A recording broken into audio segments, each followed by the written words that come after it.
What's up, radio world and YouTube people? Welcome to the Sport Bros on Tap podcast/video show that we are now doing on a weekly basis. Sitting in with one of your hosts, Matt, here, and I'm with my brother Cody. Go ahead and tell the people something, Cody. How we doing, everybody? Just chilling. Getting ready for exciting show. Sorry, you got to stare at our mugs now. For those of you who realize we're doing some video footage now, getting the YouTube channel going. So hopefully y'all like the listen. Don't really gotta like our faces, but we're excited to talk some. I think we're going back to talk about a little bit of football, a little bit of fantasy, what's going on. And we know we got a lot of pieces going around as far as the quarterback room. What's that looking like? What's that wide receiver room looking like for everybody? How your fantasy roster's doing? This is kind of getting to that crunch time for everybody. Who you picking up on the waiver wire? Who we got a lot of bye weeks going. Are you looking at coronavirus sort of stuff? We got who's going to be that they like to call it the flex appeal on ESPN, which is always a tough spot to choose because you never know. I always feel like, man, I'm guessing wrong every single week, like I did last week with Juju. But right here too. So I know we got some topics to get into, and we'll give our opinions on it, and hopefully y'all like what we got to say, and we'll see what happens. Hopefully it turns out to be a better show than Daniel Jones finishing that touchdown run last night. Huh? Man, just finish her out, baby. 5 more yards on the stumble. I got tripped up by a ladybug or something, man. I don't know. That was pretty bad though. And then to make it matters worse, I mean, then you're on the last drive and he gets that strip sack. And it's just like and I'm so happy because I played the Eagles defense. That was my pickup because the Colts were on a bye, so it was that worked out for me just great. That's yeah, that trip. I didn't talk to you about that. That's funny. I picked up the Eagles defense as well because well, we both had Tampa Bay at the one point. We both dropped them, and then I picked up the Dolphins last week. They were clutch. They pitched a shutout. I think they got me like 19 points or something like that. And but then now they're had to swap them out and went ahead and went with the Eagles because the Giants, let's face it, I mean, there's not a whole lot going on offensively for those boys. Well, and I personally, I love Thursday night games because one of two things are going to happen. And it's either going to be a barn burner, teams are going to score a lot of points, or it's going to be a straight tight knit like last night, 22-21. And that's, it just seems to be that way on Thursday. You either get really well prepared teams that had a bye the week before, or you get teams that are just like throwing out there, and it just seems to be a defensive matchup, which was more so the case last night. Yeah, I mean, I guess when you get NFC East football, who knows what's going to happen? Somebody's got to win at the end of the day to win that division, like at 6-10. So I know. We'll see. All right, but like you said, so we're doing a half fantasy, half regular show today because I think we want to bring up, the receiver portion mostly of fantasy because the young wide receivers to me are what has just been the talk. Every year you usually have one or two, but this year you could actually go out there on the waiver wire, find 4 or 5 different guys. A lot of them are finally getting picked up, but I'll be honest with you, what's wrong with you people? What took you so long on some of these guys? Because we're not even going to go over them, but guys like Chase Claypool, 89% in Yahoo. If you're one of those 11% leagues, go get him. And what took you so long, people? I mean, it took 46% this week in Yahoo to get him to 89. When he scored 4 touchdowns, you didn't even think about just maybe stashing him for a week. I mean, come on, man. Like, that's what I did. And so there's, Claypool, if Justin Jefferson's still available, which I doubt it, I think he's in the 90% now. So, those are 2 guys. And then, well, we were having a conversation about the ESPN did an article today about literally asking who would you rather have right now? Who's got the fantasy value of Adam Thielen, who's all pro, all everything in my eyes, the target monster, or Justin Jefferson, his teammate now? And I'm like sitting there, and originally your thought process is just like, man, you're crazy that he's a rookie, and then I'm like, you know what? It might be Justin. It might be Justin Jefferson. Honestly, I know when he came out of LSU, I had Jerry Jeudy rated higher, and I had CD Lamb, but right after that, that's where he was for me, the number 3 wideout. And it's just I don't know if a lot of people saw him that way because he was basically the number 2 wide receiver on his team. But what I saw in the championship game and other stuff, he had the size, the speed, he's route running ability. So I'm not shocked to see this, honestly. And I'm so mad because I tried to pick him up, had waiver priority 3, and still lost out on him. And it just still hurts me to my core that I wasn't able to pick him up. But, I got Claypool. And so anybody else out there, like I said, Claypool, Jefferson for sure. We're going to be talking about T. Higgins a little bit, rostered in 67% of Yahoo. So if you're looking for a wideout, for me, I love T. Higgins. So, we can get into that too. But yeah, basically we're going to go over fantasy, rookie fantasy, especially for wide receivers. Then we'll get into the later part of the show, just talking about some teams and some direction as far as what they should maybe be doing.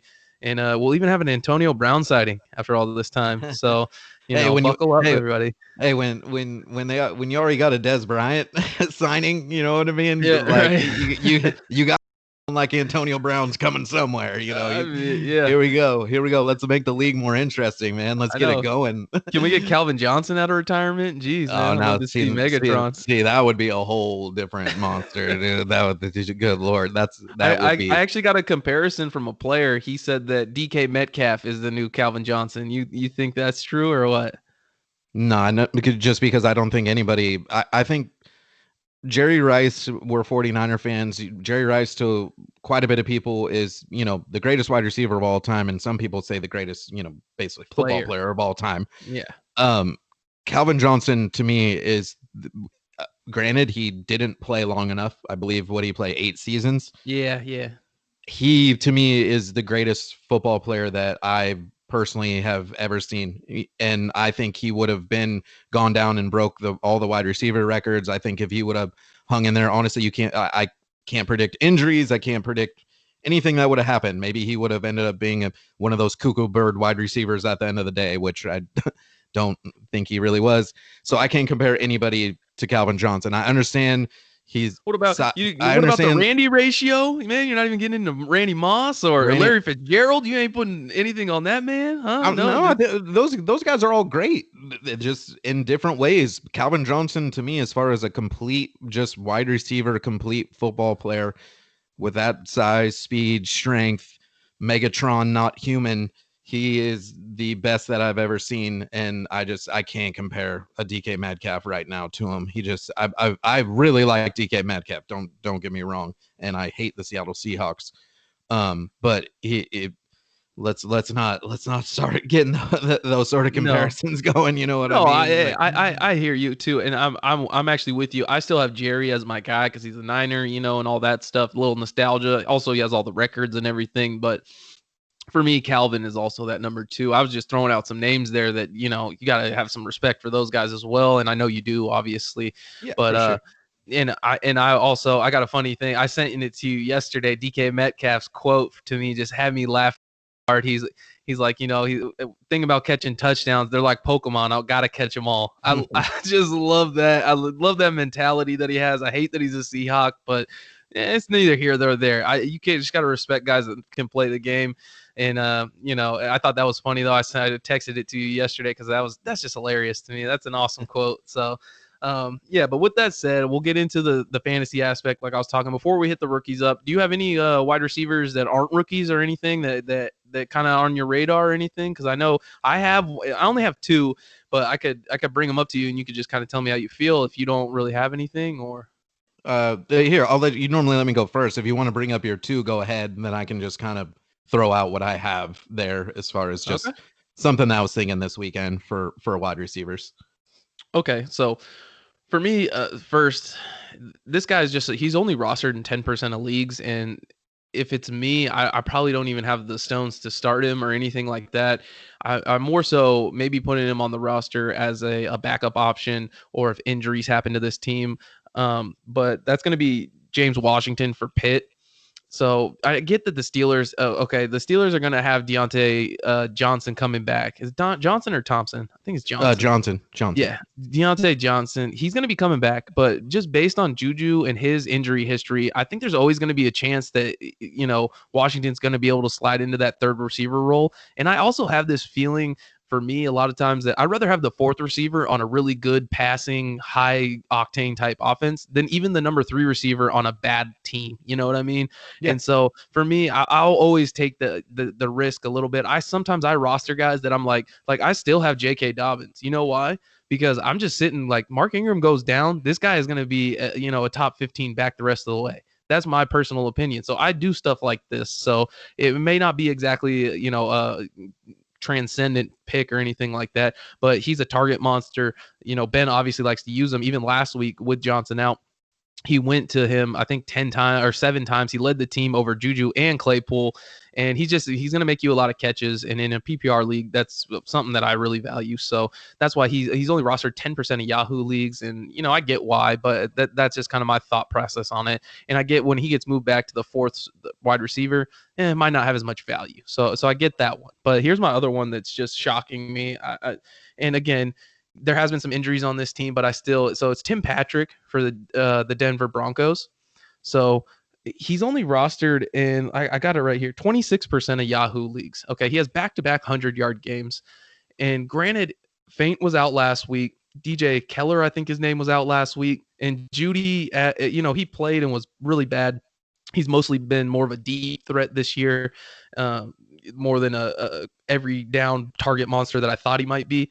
But in my opinion, with Faint coming back, we'll see. I would more. This is more of a stash pick. I'd probably pick him up, wouldn't start him this week. You're getting your weapons back. Locke loved Faint in week 1, so we'll see if that continues. But back-to-back 100-yard games for a guy that's only rostered in 26% of leagues. He's kind of the de facto number 1. As I said, Judy's more of the deep threat. You have Sutton, who's out, and I just feel like he's kind of became that guy. He's on the field. I think it was like 88% of snaps. So anytime you have that Locke coming back, like I said last week, I think he's just got so much value at 26% because I'm trying to give you guys that he's probably available in your league. There's some guys that in the 70s and 80%, but I don't want to give you those guys. I want to give you the guys that are 10, 20% where you can go pick them up right now. And like I said, back-to-back 100 yards. He's led them in targets 2 weeks in a row. If it was me, this would be a type of guy that I would try to target. And if you need like a bye week fill, I would give him a shot and then at least stash him, see what happens with Faint this week and some of the other players with Locke, and then make your decision after that. Nice. Yeah, so you kind of my brother's really good about hitting on all the kind of your year-long fantasy needs and guys that you still can go pick up on that waiver wire, guys that you're really going to consider for, bye weeks or just kind of the hot hand right now, or sometimes you just got to play matchups. You know what I mean? Just sometimes you see a team that you just like the matchup with and you think a guy's going to put up numbers. And so it's always a good idea to always consider. I always say, man, just certain people are really stubborn with just not giving up to those few last bench spots that you have. But mine's just normally a constant rotation, man. And I'm looking at who I can pick up, who's on the waiver wire. I know we're going to get into a few names later on that are recently getting picked up in our leagues. And, we're thinking, hey, good idea or bad idea? I don't know. A few guys. So for me, since my brother did the kind of year long, I'll dip into a little bit more of the DraftKings app that we love to use. We're not affiliated with DraftKings. I'm no DraftKings. I wish. Yeah, for real. I'm no DraftKings. I'm no DraftKings expert. I normally win my money back. All right, everybody, just so you know. So don't take this as we're giving this expert advice or anything. You probably can go pay money to do all that. We're giving some free advice. But so someone for me that I'm looking at is I'm looking at Odell Beckham Jr. again. You're getting him for $6,100 on DraftKings. I believe he's ranked like 21st or so on ESPN's list for this week. Even he said it himself. He did a little interview and he was saying it's frustrating that we can't beat any of the good teams. Like I feel like I'm not a factor against any of the good teams. And although the Cincinnati Bengals offense with Joe Burrow really, to me, has a cooking and I see a bright future there, the defense still isn't quite, anything special. So I'm looking at OBJ to kind of have one of those bounce back games. They looked horrible against the Pittsburgh Steelers. The Pittsburgh Steelers defense is on a different level. I think it's one of the 3 best in the NFL this season, if not the best. They're right there probably with a division rival in the Baltimore Ravens. So I think OBJ has some value there. I always like a guy who's he's a Pro Bowler. OBJ is OBJ, and I think he could have one of those bounce back weeks. Another guy I just love, but it's kind of a really easy pick. I talk about those matchups. Kenny Golladay, though, for me is way too cheap still on DraftKings, $6,700 compared to those other guys costing like $9,000, $8,700, that sort of stuff. That's where you're getting Devontae Adams and DeAndre Hopkins and those sort of guys. But Golladay facing the Atlanta Falcons, trust me, guys, if anybody's facing the Falcons, you at least got to try it out. Their secondary is horrible. They're 30th in the league against the pass. So Matthew Stafford, still an elite quarterback, is going to find Golladay for, I think, big numbers. But this is just back to then. I was bringing up OBJ facing the Cincinnati Bengals, where I'm looking at the Cincinnati Bengals, and I like Boyd, I like Higgins. I think for this last week, I think we might see Mr. AJ Green, how he was targeted 11 times last week and had a big game, and everyone's talking about, is this a return of AJ Green? Are we getting this? Are we getting this again? And he's a guy that started getting dropped in all leagues and everything like that. And I'm talking year long, but for that. And so I'm thinking right now, they're going to use him a ton this week again against the Cleveland Browns. And the Browns are not a great secondary. They're ranked 27th overall. I think they're going to try to, Burrow's going to try to use them. And I think he's going to be a huge part of the game plan, not just because of it's a good matchup to get the ball to him, but because I think they're going to try to peak that trade value. We got the trade deadline coming up November 3rd, and I think it's time to start showcasing AJ Green, and he's going to be a trade piece for, I don't know, maybe he ends up going to New England or San Francisco, or just somebody that needs a wide receiver, that needs some sort of wideout help. And I think they're going to want to showcase him like they need to now this weekend. So I'm looking at a lot of targets and another big game from AJ Green against, in my opinion, not great competition when it comes to the Cleveland Browns. And because I think we're going to see a shootout there. I still even think the Browns if I had to pick the game, I probably would say the Browns will still end up even winning, but I'm looking at one of those shootouts, in the 30s, in the 30s for both teams. And that to me equals a lot of fantasy points. So for a guy, AJ Green, costing $4,300 in DraftKings this week, for me, hey, save your money and maybe get yourself a number one target right there in AJ Green for that cheap. Man, yeah, that's great info. Look at us balancing each other out, man, huh? I do the year long, you nail the daily, man. I swear. We got a little something for everybody. I love it. Yep. But yeah, you're totally right. I had AJ and I did drop him in the year long, and I just swapped him out for T Higgins. So I was, because at that point it was, would you rather have on that team, and Higgins was available, so it just made sense. And I think T Higgins is the better option for the rest of the year. You know what I mean? Right, but that's the beauty about the weekly fantasy this week. I think it's this week. AJ Green is the guy. No, I agree. That's why that's perfect. It's perfect that we had this little segment. And but yeah, so since I brought up T Higgins, it's a perfect segue into our next topic, which is the rookie wide receivers. And basically, I want to talk about which ones you would want. And we've talked about to start the show that the Chase Claypool, if he's not rostered, take him. I don't know what his price would be on daily, but even that, it's a pretty full wide receiver core there in Pittsburgh. So I don't know how comfortable I feel unless his price is right for a daily fantasy anyway. Other than that, though, since we had talked about him, we talked about Jefferson. Another one that I wanted to bring up was CeeDee Lamb, who he got drafted actually in my league. So I think he's been drafted in a lot of leagues. He was drafted in most all year long leagues. It makes sense too. I'm so mad at myself. I went with Judy instead, one pick. I swear he got drafted one pick after, because I took him in like the second or third to last round. Took Judy, but CeeDee was there. Probably should have took CeeDee because he's just been amazing. And so, those were my 1 and 2 guys coming into the season to target as far as rookies. So we won't waste any more time on them. Those 3 guys are entrenched, but the T Higgins is probably a good place to start, because I'm pretty sure he is, so at least in Yahoo, I got the number here. He's rostered in 67% of leagues. So when we're talking year long here, you just brought up, the AJ Green factor, but you also have him kind of going out the door. So my guess is that's you want T Higgins for the long haul. Yep. I do as well. So it's just with guys like him and Claypool in 12 team formats, especially 14s, he has to be on 12 teams. I still think you stash him on the bench or play him this week. For instance, I'm sitting in my flex spot and I have, I still have Juju. I haven't given up on him, but he is on my bench this week because he's absolutely screwed me 2 weeks in a row. And then I have Claypool, who's been great. And then I have T Higgins, and I'm like sitting there, who do I play in that flex spot? So I know that the decision is going to come up, but as far as wide receivers go for rookies, T. Higgins is a good place to start. I know that you want him for the long run, as I said, but is there somebody after him then that you have thought about that that's a rookie that isn't Jefferson, Claypool, or Higgins that should be rostered, or that you want to play in daily fantasy or something like that? Yeah, it's hard. I mean, it's hard because those are kind of the three. You kind of have the three elite guys, and I will say, I do think Lamb. I think with Dak being out, I don't think the Red Rockets got it.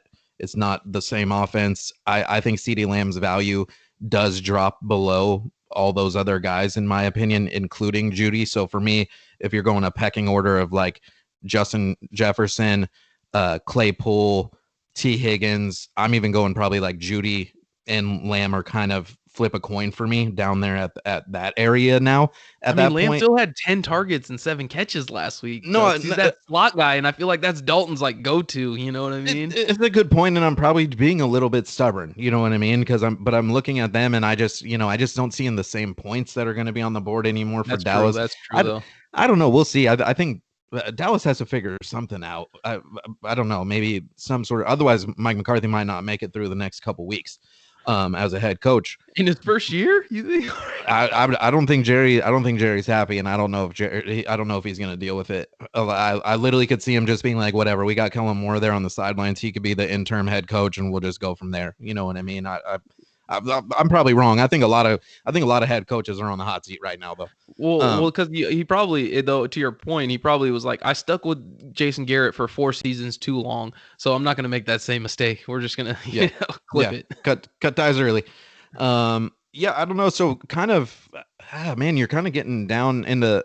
I mean, my instant thought is, the Raiders look good and Carr's having a great year, and I kind of like that Waller's there, and Henry Ruggs kind of is that big time deep threat option.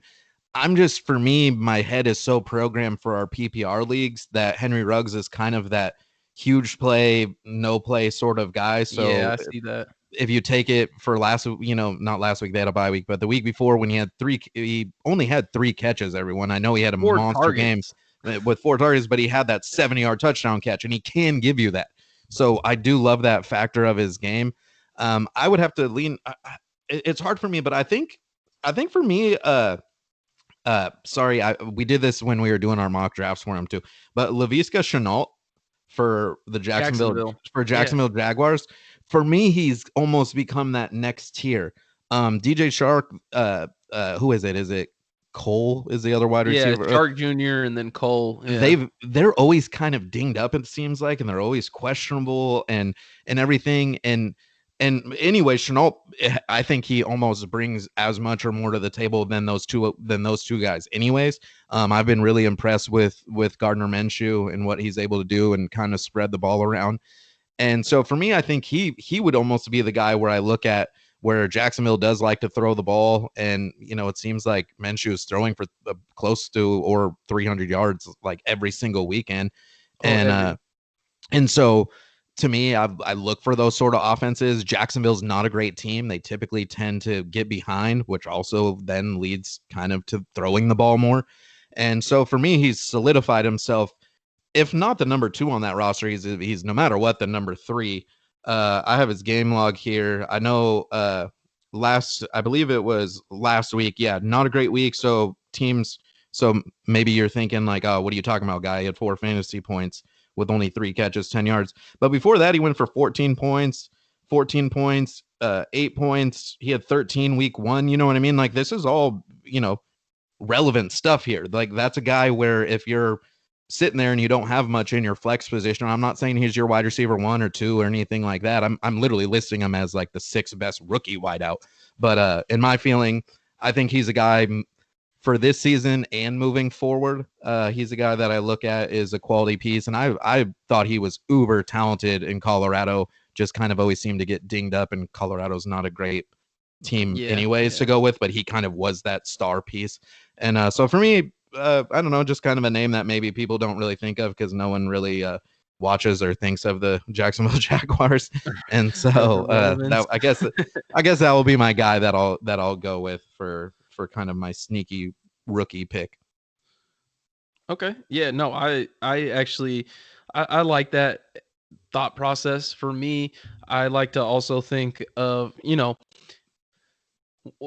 I think Fulgham, I think his name is Fulgham, something like that for Philadelphia, has kind of entrenched himself as the big bodied, threat down Yeah. in the red zone. And, I played him last night in fantasy. He still got his 12, even in a night where he didn't score.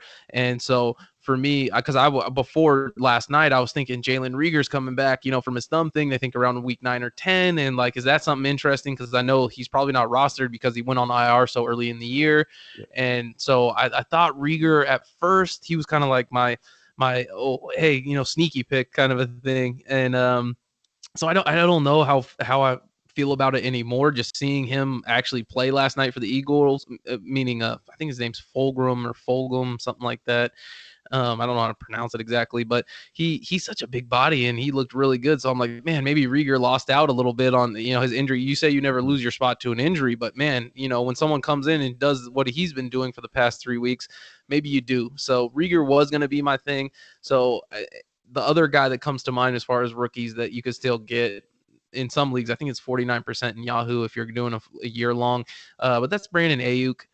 I know we've talked about him, and the problem is Kyle Shanahan's offense. There's a lot of mouths to feed in San Francisco. You got Kittle, you got Debo, I think Mostert just went out, but that means you got Jet McKinnon back there. And then for some reason, Kendrick Bourne is always on the field. I'm not in love with him, but he's always out there and he makes first down catches and touchdowns, but he does nothing else. So for me, if it's a route you're going rookie wise, Ayuk does get used similar to Debo. You see him get handoffs. You see him, in the red zone getting usage. He hasn't been as great lately, and I think that has to do with the fact that his first 2 games back from injury, when he went for 21 against the Giants and then 13 against Philly, was that Kittle was out. Debo Samuel was out. There wasn't as many mouths to feed. I think Mostert was out. It's now that the Niners, as they get more healthy, the plays that were getting drawn up for him are now drawn up for a guy who's better, Debo Samuel. Like, yeah, I'm sorry, exactly. that's literally just what it is. Yeah, and I love AU. When he hurdled that guy for the touchdown a couple weeks ago, I even sent you a text like, man, this guy might be the truth. And I think he does do a lot of great things, but he's basically him and Debo. It's like flip a coin. We basically got 2 of the same guys. And Debo showed that he's so reliable last year that I think Shanahan is just more comfortable with him at this point. And I think AU could be that kind of player, that kind of playmaker. But I wrote an article about this on our website, and for me, he still is that guy that makes your football team better, but not necessarily a fantasy team better. But if you are, on a bye week and you need something, I think, like I said, I don't even think he's owned in 50% of leagues. So if you're looking year long, if you're looking for daily, I don't think it's worth it. He's going to be cheap on the cheap, but the problem is that you see what Kittle does. That dude's an absolute monster. And if you're not throwing to him, you're probably going to Debo. Kendrick Bourne, for some reason, I keep bringing it up. Why we use Kendrick Bourne so much? It's just like absolutely, I don't quite get that one. I'm not going to lie to you. I don't dislike him, but I also think we could do better. Either way, those are kind of my rookie guys that are at least still available in leagues that you could go. And like I said, Rieger might be a sneaky pick. He might come in here and start showing out. He wasn't great in the first 2 weeks. And Winston looked great. But I believe, Deshaun Jackson just went back on IR. After last night? Yeah, he hurt his ankle in the 4th and he went back on IR. See that. Yeah, and then Alshon Jeffrey is. I wish. Alshon wishes. Yeah, but he is. The Adam Schefter just did a report today, and this is rumors are rumors, but he's been kind of one foot out the door this whole season so far in a way, and Adam Schefter said the Eagles have made it known to all teams that Alshon Jeffrey and other players on their roster, not just Alshon Jeffrey, are available for trade. They're not looking to be buyers this season. They're looking to be sellers, which is a little bit surprising because anybody could win that NFC East and you're at least in the playoffs at that point. They're leading the division right now. But me and you are one of those people, man. We both agree there's literally no point in just getting mopped up in the first round of the playoffs and not being able. You're no longer a Super Bowl contender. So what's the point of just you're probably going to be a 6-7 win team this year and win that division. That means nothing to me. That means you're not that great of a football team. That's all that means. You're just in a crummy division. And so for me, if you can trade Alshon Jeffrey and someone gives you even a third, fourth round pick or just something along those lines where I think Alshon Jeffrey can go help a lot of teams. So I think maybe your choice of Rieger and what you're bringing up, maybe their value just keeps going up and up. You know what I mean? All of a sudden they're so we'll see. I think Carson Wentz, at least, I know he's getting a lot of hate. He does hang on to the ball too long, and he's just such like a huge play, no play sort of guy, but he does make huge plays, so that equals out to, some his wide receivers. He's been putting up over 300 yards through the air I think for the past 3 weeks. So, someone's got to be catching those, and why not have it be, one of the couple of guys that you mentioned. And I absolutely, Troy Aikman, I think, summed it up perfectly for him. Is it's admirable that he always wants to hang on to the ball and he make a play, but sometimes, man, you just have to get rid of it and save your guys a down. And So and then here's something I feel like, man, there's been a couple weeks in a row where I've been sitting here waiting. It's a good timing. I got to get something off my chest because I was watching Get Up in the morning, and they have Ryan Clark on most days. He's a former Pittsburgh Steelers defensive back, pretty good player. He does a decent job with his commentary most of the time. And I'm sitting there listening, and he was like, he's like, I feel like Carson's getting a lot of backlash right now. He's like, but I'm going to give him a compliment. He's like, because me playing for the Pittsburgh Steelers, he's like, he reminds me of Big Ben a little bit when Big Ben was young. He's like, he tried so hard to keep plays alive, and he knew how big and strong he was, and he could move around in the pocket, and he would just keep plays alive forever. You know what I mean? He's like, but that led to a lot of sacks, and sometimes you knew he was going to turn the ball over because it wasn't going to be a great decision. He's like, and that to me is just, that's what Carson Wentz is right now. He's just trying to do a little too much because he just is trying so hard to make a big play for his team. He's like, so I can't knock a guy like that. And I was sitting there and I was like, I don't know. That's kind of a cool comparison. You're kind of, because I really do feel like Carson Wentz just really is trying to do all he can for his team. Sometimes just throw the ball away. But then he went into this conversation because the Titans and the Steelers are kind of the big matchup of the weekend. And he's sitting there and he started talking about how Tennessee just hasn't played anybody this year. And sorry, everybody, but this was one I got to get off my chest because this was immediately after he talked about Big Ben. And he sits there and he goes, and Stephen A. Smith asked him something, and he goes, well, Tennessee doesn't have a chance. He's like, they haven't played a defense like Pittsburgh. He's like, Pittsburgh's going to beat him by at least 2 scores. He's like, mark it down.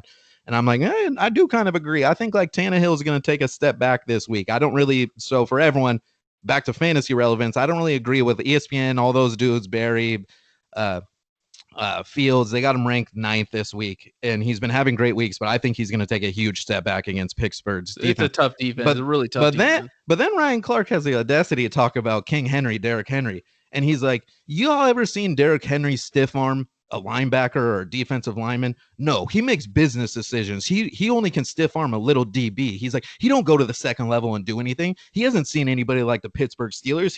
He's like, just wait. He's like, Derrick Henry's not that dude. And I'm sitting there, and Stephen A. Smith, I don't agree with a lot of stuff. He said, Stephen A. Smith's going, you're talking about Derrick Henry? You're talking about Derrick Henry like that? Like literally Derrick Henry, he's gonna come get you. And I was sitting there saying the same thing. I'm like, dude, how are you gonna be this disrespectful to Derrick Henry where all they did was ask him, like, Derrick Henry's kind of an upright runner. Like, how come guys don't go lower on him and just kind of and take him down that way? And he seems just, really impossible to take down. That was the start of this conversation of literally him just saying basically Derrick Henry's a phony and only punishes the smaller DBs.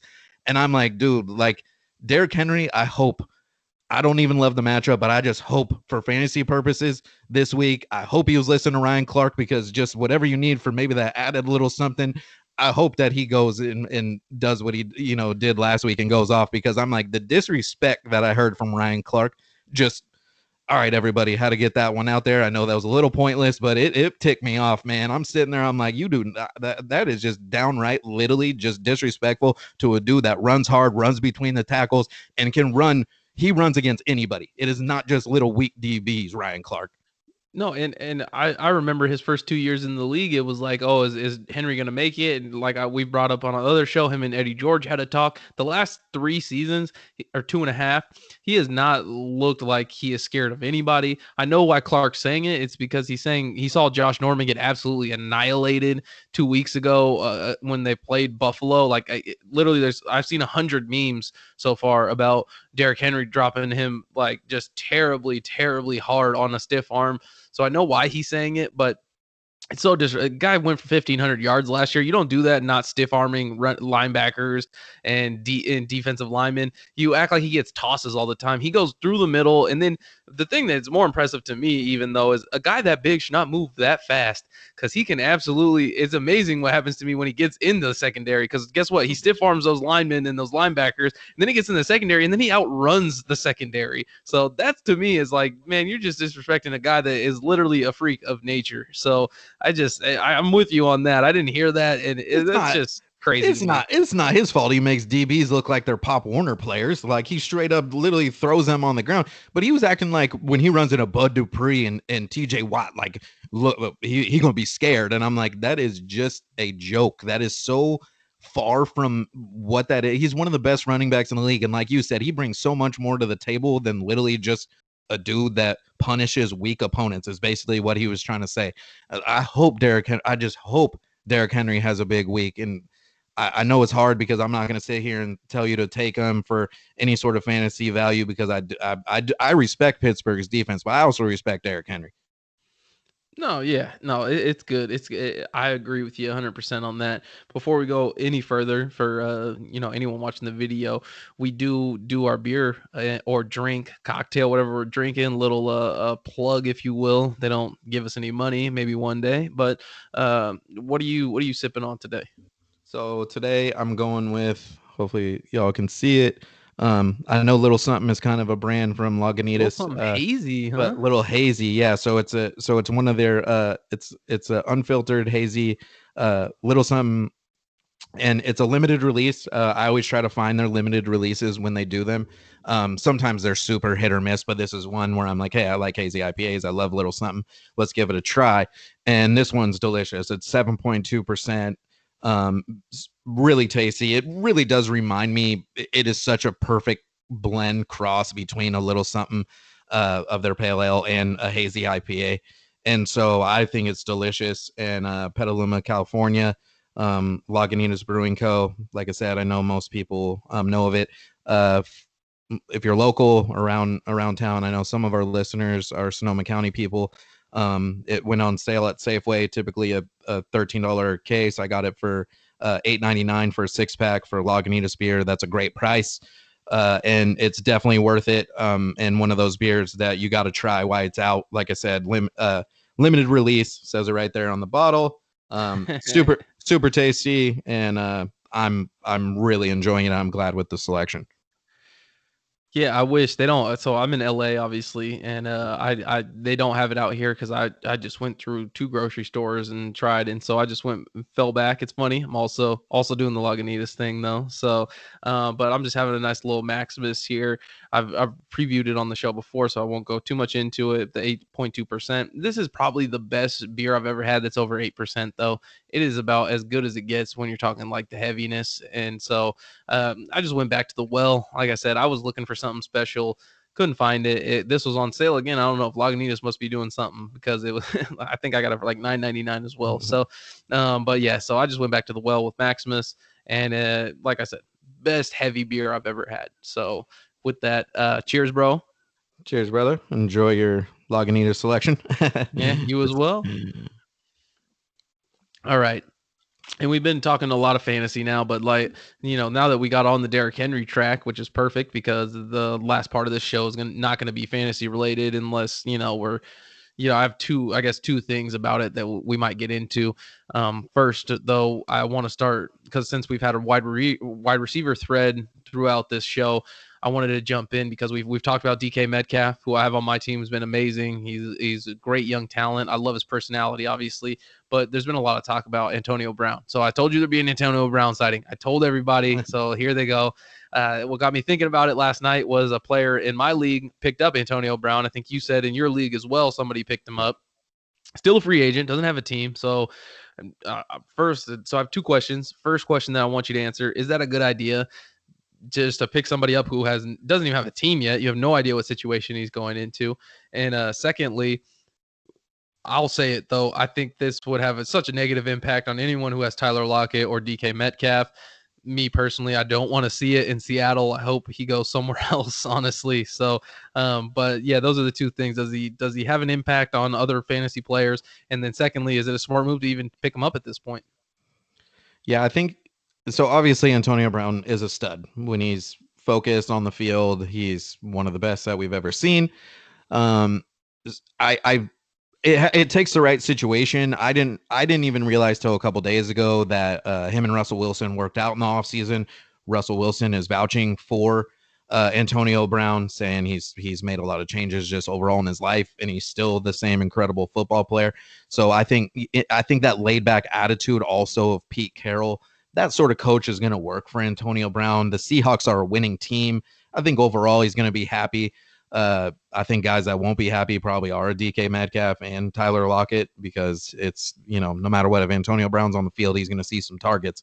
But your overall team is going to be better. So for me, the Seattle Seahawks are the favorite, I think, pretty easily in the NFC West right now, and one of the favorites in the NFC in general. I think this takes them to, they'd be right there as far as the favorite, in my opinion, along with a couple of the AFC teams to maybe be the favorite to win the Super Bowl. Honestly, I think that highly of if they sign Antonio Brown. I think that offense would just be too explosive as long as they stay healthy. And I think as long as he goes somewhere with the right culture, the right winning team, a team that is going to have to get him the ball. He is still one of those wide receivers with that ego where it needs to be something where it's a creative play caller, a Kyle Shanahan for the 49ers. I'm really surprised that I haven't really heard them get brought up too much with him this go around of rumors, just because how we're talking about Brandon Ayuk and Deebo Samuel, how you're kind of talking about Kendrick Bourne still is on the field as that third wideout. Why not have an Antonio Brown be on the field as that third option? I just think I just think it puts you in such a dangerous territory. A team I've seen get brought up with Sammy Watkins being dinged up a little bit as the Kansas City Chiefs. Please no. If the Kansas City Chiefs are known to just get speed from everywhere, so if all of a sudden you got Tyreek Hill over there with if Sammy Watkins coming back with Antonio Brown, I mean, good Lord, that'd be dangerous. And so I think it has to be one of those winning franchises, winning teams that's ready to win now, who sign him on an incentive-based 1-year contract. See what he does for you. Do a literally no risk sort of thing. Don't get yourself kind of in a bind like the Raiders and those guys did and started giving him so much guaranteed money right away. Make him prove it. But he is going to help your team. And honestly, for me, I'll go ahead. I got enough bench spots on my roster. I love to keep my bench stacked with a lot of running backs because there's just so many injuries. So I kind of keep, those safety valve sort of guys right. down there. So I don't love to have wide receivers that I just bench, kind of draft and stash, as they say, or pick up on the waiver wire and stash away. But Antonio Brown for me is a guy that's worth doing that, because if he's going, for me, all the teams I'm listing are elite offenses that with elite offensive play callers, and they're gonna legit. I think he'll come in and put up numbers right away. So I do think he is worth a pick up at this point. If someone in your league hasn't, for me, it was kind of interesting. The kid who picked him up had dropped Tyler Lockett for him. What? And I was like, that's just silly. Don't do that, everybody. I do You understand. should put in a waiver claim immediately for Lockett. I tried. I missed it. I'm not high enough on the priority. Lockett was gone immediately.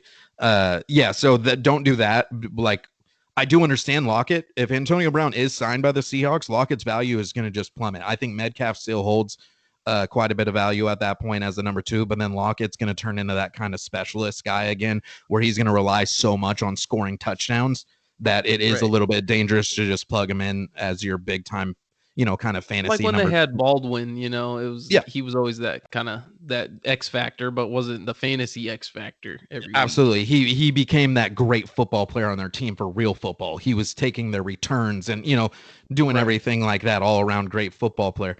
And so, don't, like I said, don't do that, everybody. Don't just drop Lockett if he's still available. If you, that's gonna, trade places, because you don't even know if he is going to Seattle yet, or if he's going to get picked up. Maybe teams are just not willing to risk it. But yeah, I think you're going to see some big time on field value for him. I think you're going to see some, like I said, man, I think a team that's going to be sneaky is the Chiefs. They've already proven that they're willing to take on a guy like Le'Veon Bell, and I think Andy Reid has enough confidence in that playbook, and he's going to sit there with that visor on, and he's got the face shield, and even if it's getting fogged up, he's still going to see those play calls and likes a few of them for Antonio Brown. Just let Patrick Mahomes just spray it around. One thing I'll say, you ever notice on the lengths of sitting there with their play sheets and anything that they can and covering their mouths, and they have people come around them with towels and hide them, and they use boards that are decoys, and 3 different backup quarterbacks sitting there giving signals, and one's got the right color hat on. That means that's the guy to look at. They go to all these lengths to hide their play calls and what they're doing, and then none of them, like, coaches are getting fined and losing all this money because they're complaining about having to wear their mask on their sideline, when I'm like, this is the greatest gimmick of everybody. Why weren't coaches just wearing their masks, their COVID masks all along? It hides what you're saying, guys. Just, did you guys not pick up on this? Like, that was just something I was telling my girlfriend the other day. It was driving me crazy. I'm sitting there looking at all these coaches going to the most extreme lengths I've ever seen to hiding their play calls on the field. Then you have this easiest option in the world. You wear a little face mask that covers your mouth, that so nobody can see, and coaches are fighting it. Well, it's one thing to do something. It's another thing to be told you have to do something. All right, so it must be the case. There's a lot of egos, dude, in the NFL. Like, don't act like those coaches. It's not just the players, man. The coaches too. Like you said, they don't want to be told they got to do something. No, exactly, and yeah, so with that though, I agree as far as Antonio Brown's he'll have a big impact on a lot of things that happen if he ends up on a team at all, which we'll probably see in a week or so. But I think the last thing I wanted to bring up and talk about was a huge change, in my opinion, that'll probably splinter off into about 13 conversations. But the fact that the Miami Dolphins decided to go ahead and switch to Tua Tagovailoa to be their starting quarterback. And this is after a 2-game win streak with Ryan Fitzpatrick at the helm. You're 3-3. Granted, you may think you're not going to win the division, being that I think Buffalo is still in the division, and New England, even now that they're below 500, but you still never doubt the genius. But you're still 3-3. You're on a 2-game win streak. It's not like Fitzpatrick came out, started 3-0, and now he's 0-3. They're kind of on the up, and then all of a sudden you go ahead and decide to make this call on a rookie quarterback who a lot of people thought was going to get a redshirt year, essentially, to get hit right with the hip surgery and the fact that he's back-to-back ankle surgeries and all this stuff. Does this surprise you? I mean, for me, I think I'm a little shocked at the timing of it, because for me, like I keep saying, is Miami was kind of trending upwards for me. Their defense looks great. Their offense, and Fitzpatrick didn't look amazing, but it didn't look like anyone's quitting on him. It looked like, Miami was trending upwards in a division that has good teams, but not great teams. It's not like they're playing in a division with the Chiefs or the Ravens or anything like that. It seemed like this was just awkward timing. And Fitzpatrick, poor guy, just even when he does right, it seems like they want to try to knock this guy down for some reason. And he even says he's heartbroken by the decision. So is this the right time? Is this the right move? I know you spend a high draft pick on him, but is this it? Is this the time? Yeah, I feel like it's tough. I think, Fitzmagic, they had a little bit of that going right now with the Dolphins. We watched them just slaughter the 49ers. They came out, looked great the following week. I think the defense is kind of hitting on all cylinders right now, and Fitzpatrick is playing some of the better football of his life. he still turns the ball over a little bit. I think it's probably hard for Miami because they are at that point of, okay, so we're 500, we're right in it. We've seen what kind of Justin Herbert's look like on the Chargers. We've seen what Joe Burrow's look like on the Cincinnati Bengals, putting up these monster numbers. We think Tua is our guy. We think Tua is as good or better than those dudes. So with what we got right now, are we going to be this explosive offense now to go with that defense? So I truly think in their minds, I think they're putting the better player on the field for their team to win right now in Tua rather than Ryan Fitzpatrick.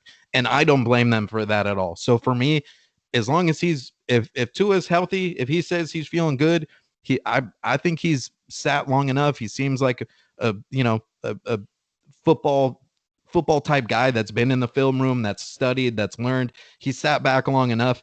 And this is a prove it to me now league, a do it now league. If you're that high of a draft pick and he's healthy, I'm all on board. I'm fine with sending him out there and seeing with what I have with him, because if not, it's kind of like, who cares? So the Buffalo Bills still win your division. The Miami Dolphins weren't expected to do anything this year. So he's going to get a whole bunch of experience. Your team's going to start growing. And I think he is going to perform well. So I think you're just going to have some more building blocks for them. I like Parker. I think Gaskin's been a nice piece for them at the running back position. Preston Williams. I think all of a sudden their offense is going to kind of grow and build together with already kind of what they've been setting in place on the defensive end of the field. And I think, honestly, so yeah, I don't know. My opinion, I'll keep it at that. In my opinion, I think they're making the right move. I feel horrible for Ryan Fitzpatrick, and I hope maybe they could use him as a trade target. Maybe some team that's teetering on the playoffs thinks, hey, we could use a veteran guy to come in here and lead us, to do something. I don't know. I'm blanking on kind of teams right now. A team that we had mentioned before was we're not huge believers in Andy Dalton. Maybe he goes to the Cowboys and spreads it around to those wideouts a little bit and puts up some numbers. So I do hope he's. And one thing I do know about Ryan Fitzpatrick, he is going to take this so well, and he's going to be the biggest cheerleader for Tua on the sidelines, and you're going to see him sitting there still involved, still being the number one fan of Tua, and cheering him on, encouraging him. If something goes wrong, he's going to help him learn from it. So I do think Tua is in a perfect situation right now to take over overall with all of that. And Ryan Fitzpatrick is a great guy to help him with that. Well, I was setting you up because that's exactly where I was going with it as well. Is that for me, this is the right time. And Tua, even though you're on a 2-game win streak, as you said, you absolutely nailed my points right on the head. The Herbert situation, which I don't think anyone thought he was going to be ready right away. I think he was more of a project guy. They had their quarterback and Taylor, and it ended up working out. So I think they're looking around and saying, well, Tua was by far the number 2 quarterback, if not the number 1, on a lot of people's minds. So it's time. He got in there. He got his feet wet in a game where they were up, 24-0 or whatever it was. So I think it is the right time. And then as far as what to do with Ryan Fitzpatrick now, yeah, I think he would be great on the bench. I think there is a lot of teams that would love to have him, even just in a backup role. I always think about the Philadelphia Eagles when Nick Foles came in and won that Super Bowl. There's a lot of teams out there are going to want a guy that you can depend on if something. I think about the 49ers. I mean, I know that name Shanahan loves Mullins, and even when we had Beathard, he loves him. They like Beathard. He likes Beathard a lot. he likes Beathard. He likes Mullins. He does. But if I'm being honest, with Garoppolo's injury history, if the team like that ever gets to the playoffs this year, because the division is ridiculous. But if you ever did, a guy like him would be a backup that you would absolutely want. Even I start thinking about guys like, with like the Rams and other teams in the division that just might need a backup. And because I don't think he'll get a starting role, because you brought up Dallas, which obviously would make sense in a year where Dallas would be a Super Bowl type team. Clearly, like you said earlier, 6-10 might win that division, sure, but you're gonna get slaughtered in the playoffs. So why not just get in the Lawrence and Field sweepstakes? And yeah. I know you have another name too. From Trey Lance from Trey Lance from North Dakota State. Is it North Dakota State or South Dakota State? Whichever one's the powerhouse. I think it's North Dakota State. But so I know everyone loves those three. So getting the sweepstakes for that, because at this point, man, like you said, is there really a point to bring in a Fitzpatrick who probably, in my opinion, would fare better than Andy Dalton or any other backup you can get? Is there a point? I don't think so, because even if you sneak in on a 6-10 and end up in the playoffs, man, you're just going to get throttled in either the first or second round of these playoffs, even if you sneak the home win out. So I just think it's a unfortunate situation for Fitzpatrick. He's one of my favorite players. Honestly, I love the guy. He just seems to understand that he's lucky that he gets to play football, and you could see that. And so, but this is the right time. It's Tua time basically, and let's just see. Just remember, Fitzmagic, baby, you still got the best beard in the league. You know what I mean? So at least you got that to go with. Yeah. But yeah, I wouldn't even. I'm telling you, if he was traded to like the 49ers, I'm not even sure if he wouldn't be the starter over Garoppolo. We're talking backup. I think. Oh man, I could see him come and take over. But I think honestly, his best. And I know it's going to hurt him because he's not sure if he's ever going to. This probably is it for him as far as get an opportunity to start ever again. But I think him taking on this role to kind of be there on the sideline, to be the person to help Tua through some of there's going to be a few bumps in the road and a few struggles. And I think he's a perfect guy for it. And, wish the Dolphins all the best there and maybe creeping up in that division and making it interesting, because now it's wide open without Tom there with the little genius Belichick. You never know what's going to happen now. Very true. And the beard, who is James Harden? I mean, now we got the beard in football, man. We're just waiting for the baseball beard, I guess. I mean, I don't have one on the top of my head, but I guess he's the James Harden of the NFL, which is awesome. I haven't seen him in a little while, but Dallas Keuchel used to have a nice. Oh yeah, he used to have a nice cleaned up like long one. Yeah, I know Bryce Harper tried to beard it up and stuff, but no, Keuchel's the one with the big old one, the right. I think you're on the right path. He shaped that baby out. Fitzpatrick just kind of goes with let it go. He looks like he's been hunting on Alaskan bush people for a while or something. You know what I mean? No, that's for sure. And as far as the show goes, I think we nailed everything I wanted to get to. For next week, I think maybe we might even get into a little trade deadline help for the NFL, and then we'll maybe have another topic or something. But I think for today we hit fantasy, we hit regular football. I think we had a good show overall. I hope everyone stuck in with us for the listen. We're going to come in under an hour for the first time in about 3 weeks, so that's a good thing. We're trying real hard to make them manageable. I might ruin it, but I'm going to tell everybody, if daily fantasy users out there, don't even screw around with the other tight ends this week. George Kittle, he's $6,500. Travis Kelce, he's $6,300. Go ahead and roster both those guys. It's great value. Go for that. Don't even try to think of, I'm going to be sneaky with another tight end this week. ESPN rankings, everything like that. Go with those top two guys and stick with that. And the price range is perfect for them this week. So that's my little tidbit, is roster both them and just get both the big time tight ends. There you go, man. That's all you guys needed to know. So again, thanks for listening. SportBrosOnTap.com website. You can check out the podcast. Go to the Sport Bros YouTube channel if you want to see the live video of us. I'm wearing a Julius Peppers jersey today from Carolina for anyone. The Carolina shout out always. So Cody, man, thanks for sitting in with me again this week. And next week we'll have another great show. So hey, man, cheers. Cheers, bro. And cheers, everybody. Thank y'all for giving us a listen. Have a great day. Enjoy the football weekend. Good luck with all your fantasy.